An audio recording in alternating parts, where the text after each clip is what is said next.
Hey there, Canopy Growth traders and investors. It's Rod with Pow Group. Welcome back on The Pursuit of Wealth, your home for MJ stocks, crypto assets, news, and interviews. Also home to the best MJ community. Today is Wednesday, December 13th. Happy hump day. Hope you're doing awesome as well as you can be. There was some reverse split news out for Canopy Growth stock today. Stock was down over 20%, so we're going to discuss all of that and more in today's video. But like I said, this was a real possibility. Not what I expected. Let me know in the comments below if you expected it to come out this way. I did expect that they were going to get an extension, and then with all the catalysts looming in the next 6 to 12 months, I thought that they would get above it organically. But we know that shareholders approved a 1-for-15 reverse split, and today it was announced they're going to be doing a 1-for-10 reverse split. So we'll discuss all that more. We'll look at the chart as well and what to expect in the terms of price action the days, weeks, months ahead. Before we get to it though, make sure to smash the like. It helps support me in the channel. It doesn't cost you anything. If you're new, you can subscribe, tick the bell, all that good stuff, and you'll be notified on any future videos or when I go live. You can also give us a follow over on X, which is formerly Twitter. The handle for that is @GroupPow. And then we recently signed up for Rumble and Odyssey platform as well, so you can give us a follow over there. Moomoo is the sponsor for today's video. If you're not familiar with Moomoo, they're a Silicon Valley based online broker. They provide comprehensive market data, research tools, etc. They offer free level 2 market data. They have some of the lowest trading fees I've seen per trade, about $1.99 on average. And I hear people saying all the time that they're still spending anywhere from $10 to $15 per trade. So with Moomoo, you can get as low as $1.99. And they have some incredible incentives going on at the moment. Right now, they have a cash sweep program with unprecedented 5.1% APY on your uninvested cash. And there's no minimum deposit or balance requirement. You can just begin with an amount that suits you. There's no cap on the interest you can earn through the program, and the interest accrues automatically. And there's no manual redemption necessary. And most importantly, your funds are safeguarded by FDIC, offering insurance coverage up to $1 million at partner banks. And that's not all. In addition to the 5.1% APY, new users can receive up to 15 free stocks by opening an account and depositing funds. So we'll give you a couple examples. If you deposit $100, that earns 5 free stocks. Deposit $1,000, you can get a total of 15 free stocks. Or if you transfer your eligible assets to Moomoo, you can receive a cash reward of up to $400. So I'll leave links for this in the description and in the comment section below. So diving into the Canopy Growth chart, and like I said, going to be taking a look at it on Moomoo's desktop app. So really liking the desktop app. Like I said, they have a mobile app as well, and they have paper trading. So if you want to sharpen your skills, you can use fake money, you can use that paper money, and there's some contests as well where you can win an iPhone 15 and other hot Apple products as well. But we'll take a look at the Canopy Growth chart. Today was down over 20%. We had a gap down today, and we finally started daily consolidation, which we knew was likely coming at some point soon. It had been a whole week since we didn't lose the low of the previous daily candle. And we also had a daily, if we go to the exponential moving averages here, and all these tools are free on Moomoo as well, which I really like. But as you can see on the daily time frame, we had daily consolidation losing the low of the previous daily candle and an EMA 12 and 26 bear cross shaping up. We did hit a low of 50 cents today, so it was a great buying opportunity there, playing off the 47 cents. You can see here 47 cents, 47 cents, nice double bottom there. And then you could have entered at 50 cents psychological and then look for a quick day trade. But just keep in mind that the S&P 500 is still weak as well. And I actually sent some money over to Moomoo and it arrived today. So I'll do a tutorial video, but I'm going to be looking to do a little bit more trading, and I'll keep everybody posted. I made a video yesterday on MSOS ETF showing a monster swing trade opportunity and day trade as well, depending on how you want to play it. And then also check out the SNDL video that I made a couple days ago as well, talking about that trade opportunity. But here's the news. MJ firm Canopy Growth set to consolidate shares. So this isn't the first producer to do so. Pretty much all of the major names have done it, I would say, except for Tilray, all of the tier ones. But the Canadian company's board approved the share consolidation plan on a basis of 1 post-consolidation common share for every 10 pre-consolidation shares. So basically, if you have 100,000 shares of Canopy, it's going to be 10,000 shares after the split. And then share price go up. So regular stock split, the shares go up, the amount of shares increase, and then the share price goes down. In a reverse stock split, share price goes up to maintain that $1 requirement. So let's just say, Canopy is at 54 cents today. If that was the price after the share consolidation, price would be $5.40, right? So you just multiply it by 10 and then divide your shares by 10. And then a lot of people are angry, well, I'm only going to have, I'm going to have barely any shares, right? But there's nothing really different. It just, the value remains the same. The dollar value, it's worth more and you have less shares. It's no different than having more shares and being worth less in terms of price, right? Your value is still the same. The market cap's still the same. So there's no real change. But like I said, I was a little shocked by this. Let me know in the comments below if you were shocked by this. I didn't think that they were, like I said, we know they had approval to do up to a 15-for-1 reverse split. So, you can kind of say, well, this is some, a little bit good news considering they didn't do the full 1-for-15.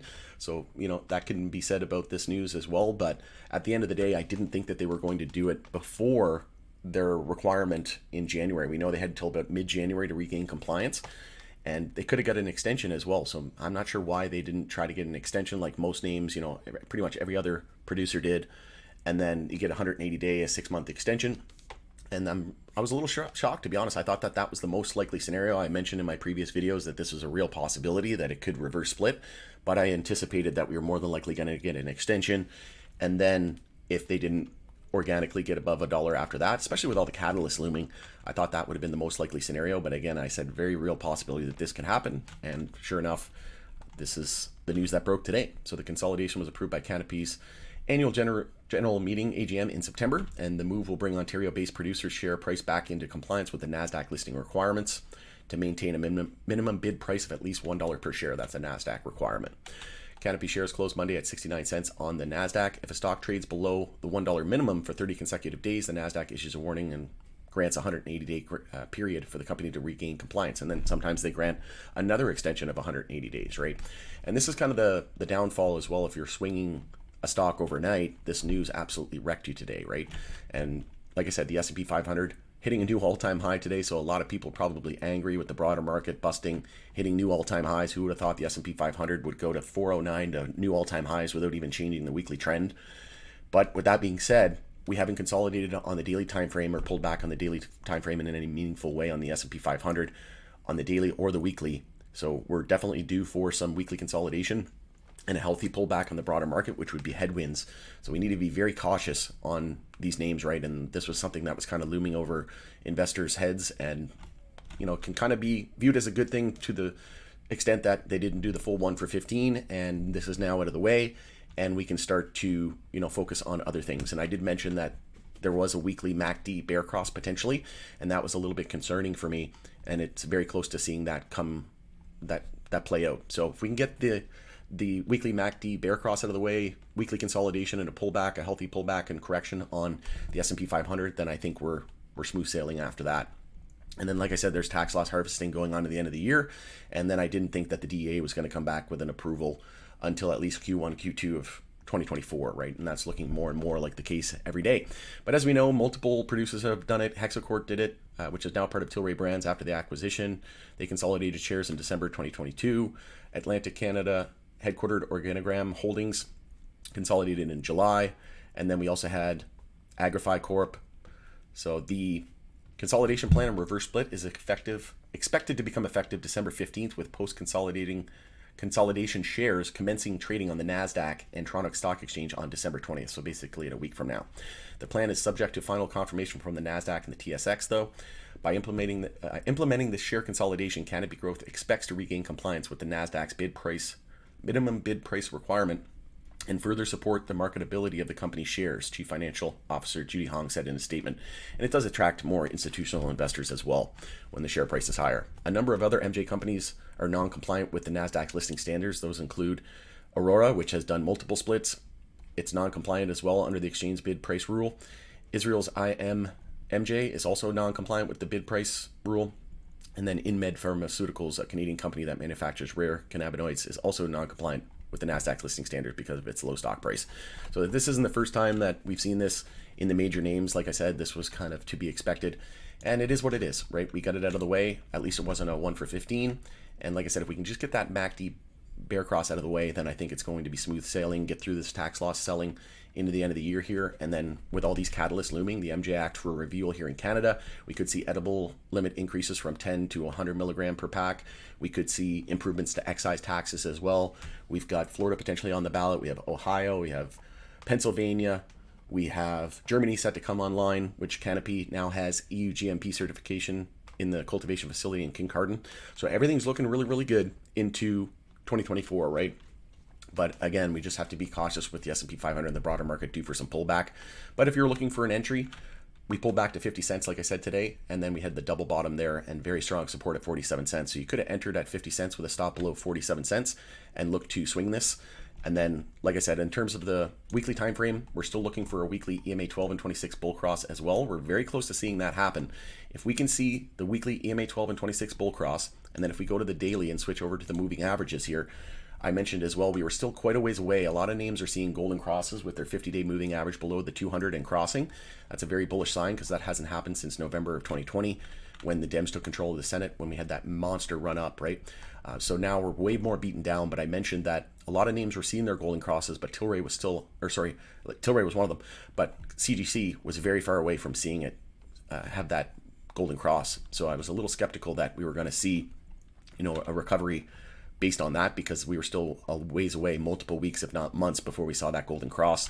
And sure enough, we're seeing back below all of the daily moving averages as well. But what we need to see, not just in CGC, but across the whole sector, some names are doing it, but the more that do it, the better. You can expect a golden cross potentially. We need that to happen. We need the weekly EMA 12 and 26 bull cross as well. We need to see those exponential moving averages cross bullish, and then we need to change the monthly trend. So we need to confirm a higher low and higher high. You can see here we have the low at 34 cents, the high at 192, and now we have that double bottom at 47 cents. So we're just looking for this monthly higher low and trend change, and this is usually when people get shaken out of the market, is when we form that monthly higher low and then attempt the trend change. This is that disbelief rally where, another suckers rally in that disbelief phase in the investor psychology cycle where people just think that, MJ's down and out, CGC's down and out. We had that FUD with regards to bankruptcy, all that stuff. I don't think there's anything to worry about here. They sold BioSteel, got rid of most of their losses. That accounted for a majority of their losses as well. So things are starting to change. And like I said, this news today, it is what it is. You can even see the news directly in the Moomoo app as well.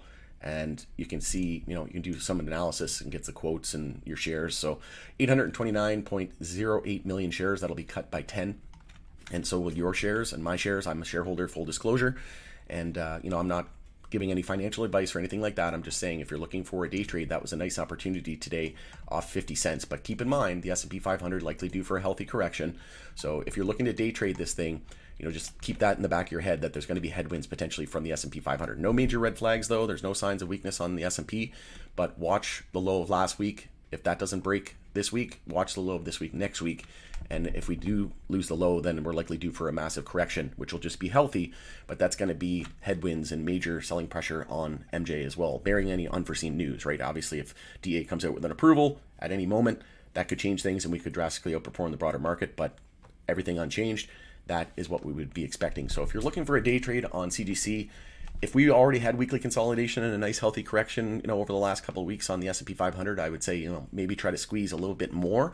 But if you're looking for a day trade on some MJ names, you might want to try to not be as greedy, right? Maybe if you're looking for a day trade, if you're normally looking for 15, 20%, maybe be happy with 5 or 10% until we get that correction from the broader market out of the way. So like I said, this is good that we got this looming negative catalyst out of the way, the reverse split news. Now we could see a weekly MACD bear cross if we get those out of the way. And then we see a weekly EMA 12 and 26 bull cross, a golden cross, and a monthly uptrend confirmed. Then at that point, we can be confident that the bottom is in on CGC. And then the more names that do that in the sector as well, the more confident we are the bottom is in this multi-year bear market in the sector. And we could be starting a new multi-year bull market. Like I said, I think that the broader market, I don't think MJ is going to enter a new bull market until the tech sector really starts to enter a bear market. And if it does, we're going to probably see a massive correction, at which point, MJ, CGC would likely be affected. It would go down, but I think it's going to recover quickly. And it's probably going to recover a lot more than the broader market and could potentially outperform the broader market and be one of the best performing asset classes and sectors over the next couple of years. But going down it there, let me know what you think of this news. Did you expect it?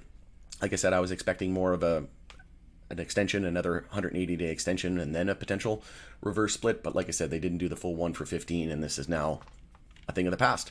So let me know your thoughts and opinions in the comment section below. Always love hearing from you. Going in it there though, if this was helpful, smash the like, share the video with your network. I would appreciate it very much. Love each and every one of you. It's Rod with Power Group. Thanks again for joining us in the pursuit of wealth, and we'll see you again on the next video.